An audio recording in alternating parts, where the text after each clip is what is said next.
श्री भक्तमाल जी की कथा, जिनमें भक्त, भक्ति, भगवंत, गुरु, इन चारों की महिमा गाई जा रही है। प्रधानता है भक्त की।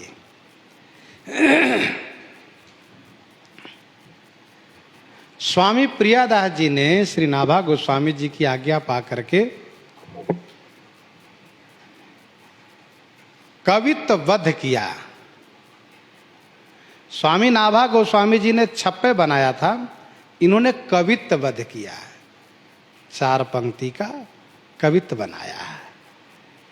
हर एक प्रसंग पर उन्होंने कवित्व बनाने का प्रयास किया और उन्होंने ऐसी कविता बनाई कि उसके बारे में स्वयं कहते हैं, रची कविताई सुखदाई लागई निपट, सुहाई और सच्चाई पुनः रुक्ति लय मिटाई है। ऐसी कविता की रचना हुई कि सुनने वाले को सबको सुखदाई लगी। आहा, सबको अच्छा लग रहा है। और इसमें निपट सच्चाई, निपट माने अतिशय सच्चाई है और अतिशय सुहाई है, पुनरुक्ति लय मिटाई है। इसमें पुनरुक्ति को मिटा दिया गया, पुनरुक्ति नहीं है।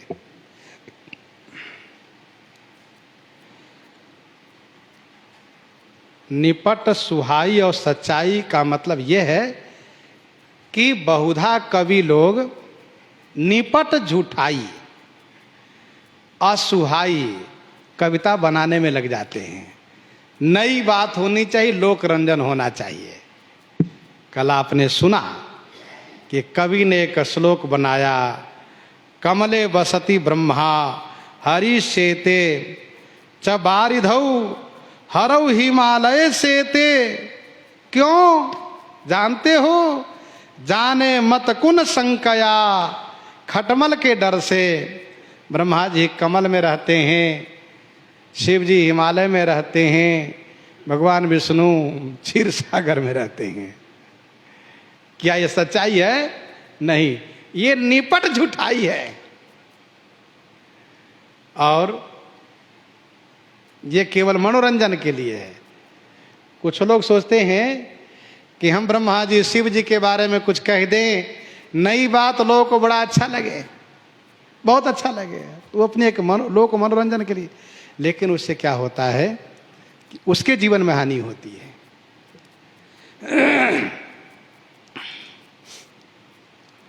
हम लोगों ने कल ही सुना है, बायसाह किम न भक्षन्ति किम न कुर्वन्ति योषिता, मद्यपाह किम न जलपन्ति कवयो न वदन्ति किम।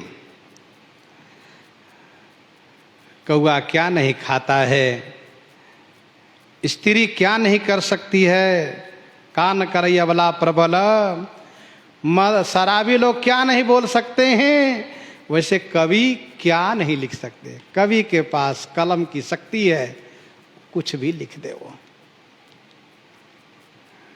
लेकिन कुछ भी लिख देने से उनको शांति नहीं मिलेगी, उनका कल्याण नहीं होगा, लोक रंजन भले हो जाए। स्वामी प्रियादास जी कहते से पुनरुक्ति का अभाव, पुनरुक्ति नहीं रखी गई है। पुनरुक्ति का मतलब क्या होता है? एक शब्द को 2 बार कह देना, वो पुनरुक्ति कहलाता है। एक ही शब्द, एक ही पंक्ति को 2 बार प्रस्तुत कर देना। हाँ, यदि अर्थ परिवर्तन हो तो शब्द यदि 2 बार नहीं 3 बार किया गया हो तब भी उसको पुनरुक्ति नहीं कहा जाता है। जैसे बारन को तारन करत, बारन लागी तो ही, बारन कीजे नाथ है, बारन बारत मोही। अब इसे बारन बारन बारन, हाँ, लेकिन इसमें अर्थ अलग अलग है। बारन को तारन करत, बारन माने हाथी को, तारण करने में बारन लागी तो ही, आपको देरी नहीं हुई। और बारन कीजिए नाथ है, बारन बारत मोही। बारन का दूसरा अर्थ है बाधाएं। ये बाधाएं मुझे जला रही है। बारत माने जला रही हैं। इसे बारन कीजिए, बारन कीजिए माने दूर कर दीजिए।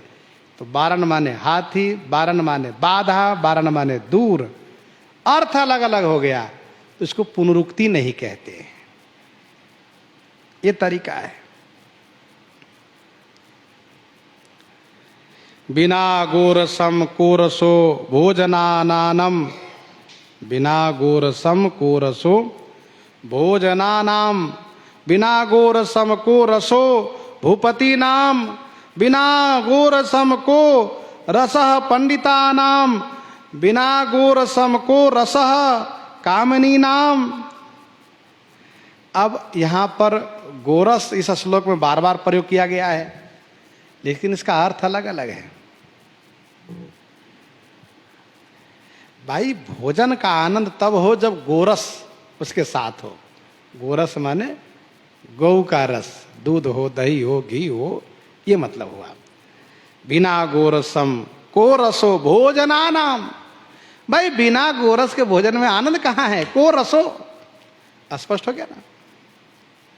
अब दूसरे में देखिए, बिना गोरसम को रसो भूपति नाम, बिना गोरसम, गोरसम यहां पृथ्वी, ये पृथ्वी का अर्थ है। बिना पृथ्वी के, बिना पृथ्वी के विस्तार के, बिना राज्य के राजा का क्या रस मिलेगा? और देखिए, बिना गोरसम को रसः पंडिता नाम, अब यहां गोरस का अर्थ हो गया वाणी। बिना वाणी के पंडित को आनंद नहीं मिलेगा। और फिर इसके बाद बिना गोरसम को रसः कामिनी नाम, यहां गोरसम माने इंद्रिय का अर्थ हो गया। तो गोरस का अर्थ गौ, गो माने गाय, पृथ्वी, वाणी और इंद्री। इस प्रकार से यदि अलग अलग अर्थ हो तो समझना चाहिए कि वह पुनरुक्ति नहीं है। अक्षर मधुर ताये अनुप्रास जमकाई, अते छवि छाई मोद झरी सी लगाई है। अक्षर मधुरताई अनुप्रास जमकाई, अति छवि छाई मोद झरी सी लगाई है। इस कविता में, भक्तमाल की टीका में, भक्ति रस बोधनी टीका में श्री स्वामी प्रियादास जी कहते हैं कि इसमें अक्षर जो है मधुरताई, मधुरता से युक्त अक्षर है। काव्य में यदि मधुर अक्षर का प्रयोग किया गया हो तो पढ़ने वाले को अच्छा लगता है, सुंदर अक्षर हो। अब कुछ अक्षर ऐसे होते हैं उसमें मधुरता नहीं रहती है। जम्बुक निकर कटक कट कट्टही, खाही हुआ ही अघाही दपट्टही, कोटिन रुंड मुंड बिनु बोलही।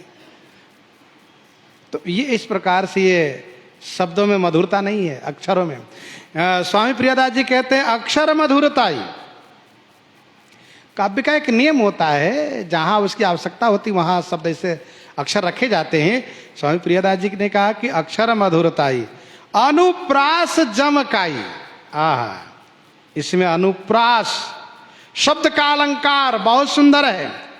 मधुरताई माने सुंदर अक्षर है, अनुप्रास माने शब्द के अलंकार बहुत सुंदर है, और जमकाई, जमकाई का मतलब अक्षर के अलंकार भी बड़े सुंदर हैं।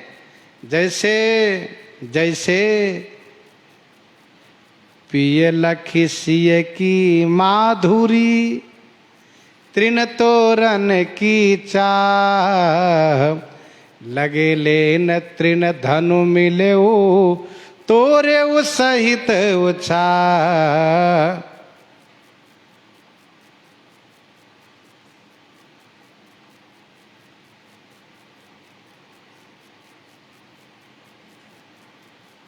पिए हिय के सिय जान निहारी, मन मुदरी मन मुदित उतारी।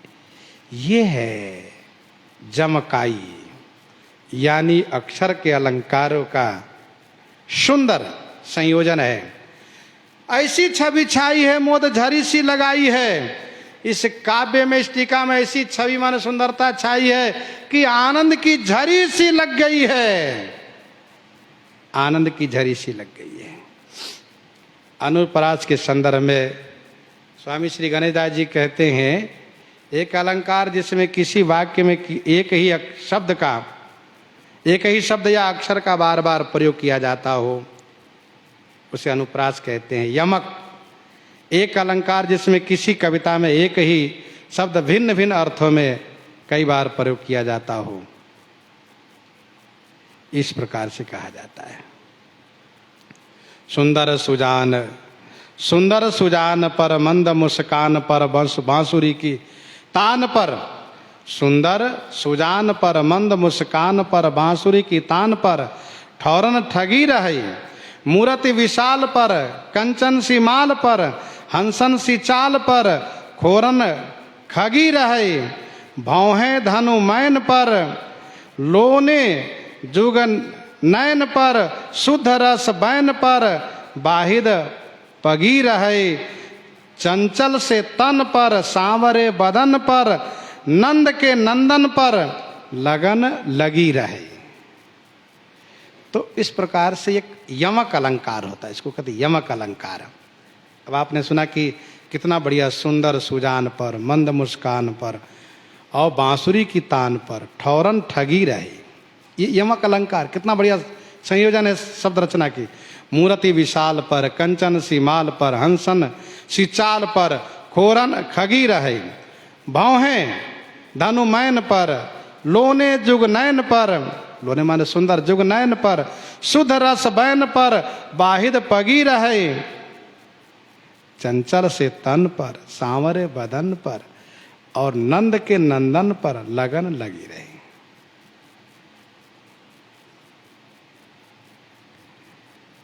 तो इस प्रकार से ये तमाम पद स्वामी गणेशदास जी ने संग्रह किया है।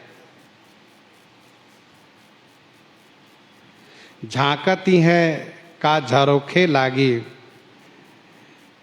झांकती है का झरोखे लगी, लग लागी वे को यहाँ झेल नहीं फिर, त्यों पद्मा कर तीखे कटाक्षनी की, सर को सर सेल नहीं फिर।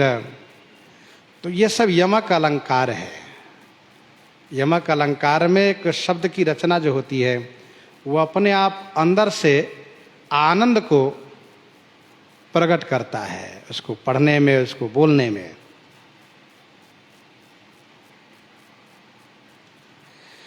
स्वामी श्री प्रियादास जी कहते हैं, छवि छाई, ऐसी छवि छाई कि मोद झरी सी लगाई है, आनंद की झरी सी लगी हुई है, आनंद झर रहा है।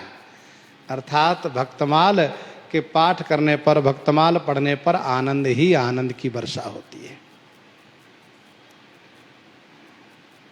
श्रीमद् भागवत, श्री भक्तमाल जी, श्रीमद् रामचरितमानस, श्री गीता जी, इन सबको पढ़ने पर आनंद ही आनंद की वर्षा होती है। काव्य की बड़ाई निज मुखन भलाई होती, ना भाजू कहाई आते, प्रौढ़ी कई सुनाई है। काव्य की बड़ाई, काव्य की बड़ाई निज मुख न भलाई होत, अपने मुख से अपनी कविता की बड़ाई करना ये अच्छी बात नहीं है। अपने मुंह तुम्हापन करनी, बार अनेक भांति बहु बरनी। निज कवित कही लागन का सरस हो अथवा अति फीका। अपने मुख से अपनी कविता की बड़ाई करना ये अच्छी बात नहीं है, इसमें भलाई नहीं है। अर्थात कविता की बड़ाई और करे तो उसकी शोभा होती है। कीरति भनित भूति भली सोई, कीरति भनित भूति भली सोई, सुरसरी सम सब कहाँ हित होई। अर्थात उपजही अनत, अनत छवि लहई। तैसे ही सुकवि कवित बुध कहीं, उपजही अनत, अनत छवि लहई। बनावे कोई और, गावे कोई और। इसीलिए देखो कवि और कोविद दो होते हैं। इसलिए कवि और कोविद दो होते हैं। कवि कविता बनाते हैं और कोविद उसको गायन करते हैं, और कोविद ही उस कविता के एक एक अक्षर को लेकर के व्याख्यान करते हैं और लोगों के सामने दर्शाते हैं कि देखो कवि का भाव, कवि का ये विचार, कवि का ये निर्देश, कवि का ये संकेत और कवि के शब्दों का चमत्कार। और देखो एक ऐसा शब्द मानो उस कवि ने इस शब्द के माध्यम से एक क्रांतिकारी ला दी है। इस प्रकार से कोविद माने जो पंडित होते उसको व्याख्यान करते हैं, तब उसकी शोभा होती है। कवि बनाते हैं, कोविद उसको व्याख्यान करते हैं। स्वामी प्रियदास जी कहते हैं काव्य की बड़ाई निज मुख न भलाई होत, लेकिन नाभाजू कहाई। मैंने तो कविता बनाई नहीं, तो नाभाजी कहाई याते पौढ़ी के सुनाई है। नाभाजी ने इस कविता को बनाया है, उन्होंने मुझ में प्रवेश करके कहलवाया है, इसीलिए प्रौढ़ी के सुनाई है। प्रौढ़ी के अर्थात दृढ़ता पूर्वक मैंने इसको सुनाया है।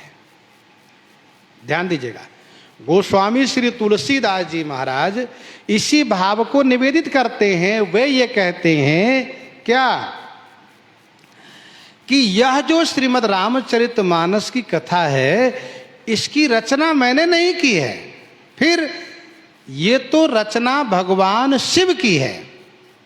मैंने इसे केवल भाषा में उन्हीं के आदेश से, उन्हीं की आज्ञा से अनुवाद किया है। भाषा बद्ध कर्म में सोई, मोरे मन प्रबोध जई होई। तो गोस्वामी जी कहते हैं कि इसमें मैंने कुछ नहीं किया। और फिर उन्होंने कहा नाना पुराण निगमागम सम्मतम यद रामायणे निगदितम क्वचि धन्य तो विश्वांत सुखाय तुलसी रघुनाथ गाथा भाषा निबंध मति मंजुल मातन होती। रचि महेश निज मानस राखा, पाय सुसमो शिवासन भाका, ताते रामचरित मानसवर। और यही सत्य है कि रचना भगवान शिव की है, आदेश उनका है। मैंने तो केवल हिंदी में अनुवाद किया, लिखा है, लिखवाया हनुमान जी ने बैठ करके। वैसे श्री स्वामी प्रियदास जी कहते हैं कि मैं तो केवल निमित्त हूं, माध्यम हूं। ये तो श्री नाभा गोस्वामी जी ने कहवाया है, इसीलिए मैंने इससे दृढ़ता पूर्वक आप सबको सुनाया। हृदय सरसाई जो पै सुनिए सदाइया, भक्ति रस बोधनी सुनाम टीका गाई है। भक्ति रस बोधनी सुनाम टीका गाई है। हृदय सरसाई जो पै सुनिए सदाइया। यदि हृदय नीरस होना, हृदय जिसका नीरस हो, वह भी यदि हमेशा भक्तमाल की कथा सुने तो उनका हृदय सरस हो जाएगा, सरस हो जाएगा।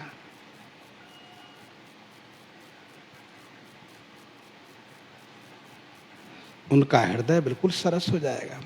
और यदि सरस हृदय है तो वहां तो फिर तो रस ही बरसता रहेगा। नीरस है तो सरस हो जाएगा, और सरस है तो रस बरसता ही रहेगा। नीरस को सरस बनाओ, सरस तो और रस बरसाओ। हृदय सरसाई जो पे सुनिए सदा यह, अर्थात कैसा भी कठोर हृदय होगा, वह हृदय भी भक्तमाल की कथा को सुन करके सराबोर हो जाएगा, भीग जाएगा। इसमें तमाम ऐसे भक्तों की कथा है, भक्तों का प्रसंग चरित है, जिसको सुनने के बाद लगता है कि आहा। भक्तमाले में एक कथा वह भी है, एक सज्जन कथा में बैठता है और वह यह देखता है कि कथा के प्रसंग में वक्ता जी और श्रोता लोग सबके नेत्रों से आंसू बह रहा है। हाँ, कथावाचक वो भी सरस हृदय से प्रेमाश्रु से परिपूरित होकर कथा सुनाते हैं। श्रोता लोग सबके नेत्रों से आंसू बह रहा है, सब रोमांचित। एक मैं अभागा कि मेरे नेत्रों से आंसू दूरा पानी भी नहीं आता है। कहते ना तुम्हारे आंख में पानी भी नहीं है। तो उसने क्या किया, देखा अगल बगल में उनको सबका नेत्र सरस भिगा हुआ। तब क्या किया, दूसरे दिन वे मिर्ची लेकर आए और मिर्ची लेकर आए, साफे में इसे रखे थे पोटली बना करके। और जब देखा कि प्रसंग आया और वक्ता महोदय जब उनके नेत्रों से प्रेमाश्रु और श्रोता लोग भाव में डूब गए, तो इन्होंने भी धीरे से इसको ऐसे लगाया और इसके बाद आने लगा पानी। सोचा कि नहीं प्रेम से सही जबरदस्ती है सही। इस बात को समझ लिया महाराज जी ने, जो कथा सुना रहे थे स्वामी जी। ओहो, ये बेचारे प्रेम के लिए तरस रहे हैं। तो कथा विश्राम करते इशारा किया, सुनिए आप रुके रहिएगा, आप मत जाइएगा अभी। अच्छा ठीक है। हमारे बेचारे डर गए, अब क्या हुआ। तब उनको कथा के बाद हृदय से लगाया और कहा, आप चाहते हैं ना कि हमको प्रेम प्राप्त हो, आप बड़े महान हो। देखो, चाहना करना ही ये भगवत प्राप्ति का, भगवत प्रेम प्राप्ति का लक्षण है। बहुत बढ़िया। और जैसे उनको हृदय से लगाया, उनके सारे पाप समाप्त हो गए। दूसरे दिन से उनके नेत्रों से यूं ही प्रेमाश्रु की धारा बहने लगी। तो कहने का भाव यह है कि सुनने के बाद सरस हो जाएगा, कैसा भी कठोर हृदय होगा। तो हृदय सरसाई जो पे सुनिए सदा यह, भक्ति रस बोधनी। इस टीका का नाम स्वामी प्रियादास जी ने क्या रखा, भक्ति रस बोधनी। अर्थात भक्ति रस को बोध कराती है यह टीका। भक्ति रस को बोध कराती है। भक्ति रस जैसे कि शांत है, सख्य है, वात्सल्य है, श्रृंगार है, दास्य है। ये पंच जो रसात्मिका भक्ति है, दास्य, सख्य, श्रृंगार, शांत, वात्सल्य, इन पांचों रस को बोध कराने वाली यह टीका है। सुनाम टीका गाई है। आहा, ये सुनाम माने सुंदर नाम। इस टीका का नाम सुंदर नाम है। भक्ति रस बोधनी सुनाम टीका गाई है। हमेशा सुनना चाहिए। भवन स्वच्छता हित यथा सदा सोहनी देहु। घर तभी साफ रहेगा जब हमेशा सोहनी लगाते रहो, झाड़ू चौका पोछा लगाते रहो। तो भवन स्वच्छता हित यथा सदा सोहनी देहु, मन निर्मलता को तथा नित सुचि यस सुन लेहु। वैसे मन मंदिर को साफ करने के लिए हमेशा भगवत चरित सुनना चाहिए। रस का चस्का जेही लगई, तापे रहो न जाय, यस परागहित सकल तजी, भौराई व मडराय। जब रस के चस्का लग जाएगा भौरे की तरह, तो जैसे भौरा प्रातः होते फूल के पास मडराने लगता है, वैसे ही इस भक्ति रस को पाने के लिए हम आप मडराने लगेंगे। अति नीरस विषयी हृदय हरि चर्चा न सुहाय, सुनत भक्ति रस बोधनी वज्र हृदय सरसाए। क्योंकि इस टीका में भक्ति के सभी रसों अंगों तथा उपांगों का सम्यक प्रकार से वर्णन किया गया है। भक्ति को ज्ञान कराने वाली यह टीका है।